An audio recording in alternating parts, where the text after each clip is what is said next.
بسم اللہ الرحمن الرحیم۔ اسلام ایک ضابطۂ حیات ہے جو انسان کو ہر موقع کی نیکی سے فائدہ اٹھانے کی ترغیب دیتا ہے۔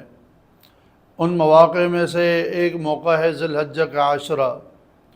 اس عشرے کی فضیلت قرآن اور سنت سے ثابت ہے۔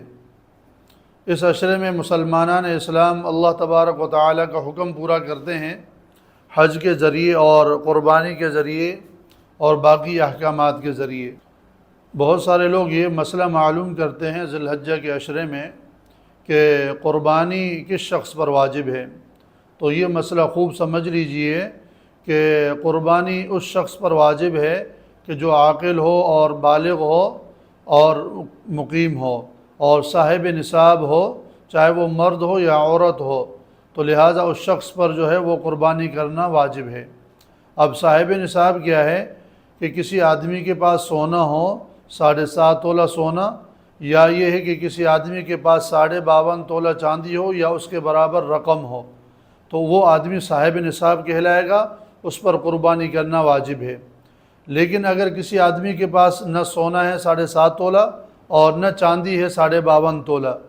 تو اب کیا ہوگا؟ اب یہ دیکھا جائے گا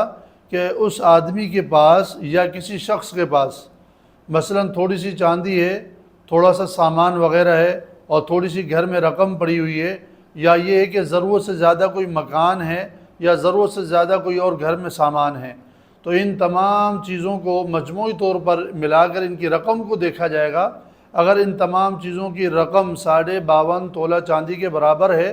یا اس سے زیادہ ہے، تو لہٰذا وہ شخص صاحب نصاب ہوگا، اس پر قربانی کرنا واجب ہوگا۔ اور قربانی کے 3 دن ہیں،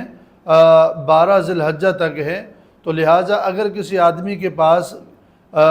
عید کے پہلے دن یا عید کے دوسرے دن یا عید کے تیسرے دن غروب آفتاب سے پہلے اگر کسی آدمی کے پاس 52.5 تولہ چاندی کے برابر کہیں سے رقم مل گئی، یا یہ ہے کہ اس کے پاس اتنی رقم یا اتنا کوئی سامان وغیرہ ہے، تو وہ آدمی قربانی کرے اور اس آدمی کے اوپر قربانی کرنا واجب ہوگا۔ اور دوسرا یہ مسئلہ ہے کہ آج کل ہمارے گھروں میں چونکہ کئی افراد ہوتے ہیں، تو کئی افراد میں سے یہ ہوتا ہے کہ گھر میں بعض افراد پر قربانی واجب ہوتی ہے،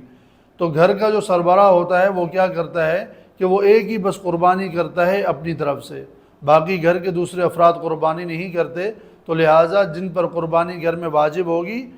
جو الگ الگ صاحب نصاب والے ہوں گے، اگر وہ قربانی نہیں کریں گے تو وہ گناہ گار ہوں گے۔ تو لہٰذا جس گھر میں جتنے افراد ہوں گے اور جن لوگوں پر قربانی کرنا واجب ہوگی الگ الگ، تو ان کو چاہیے کہ وہ بھی اپنا اپنا حصہ کریں، اپنی اپنی قربانی کریں۔ اگر گھر میں کوئی خاتون صاحب نصاب ہے اور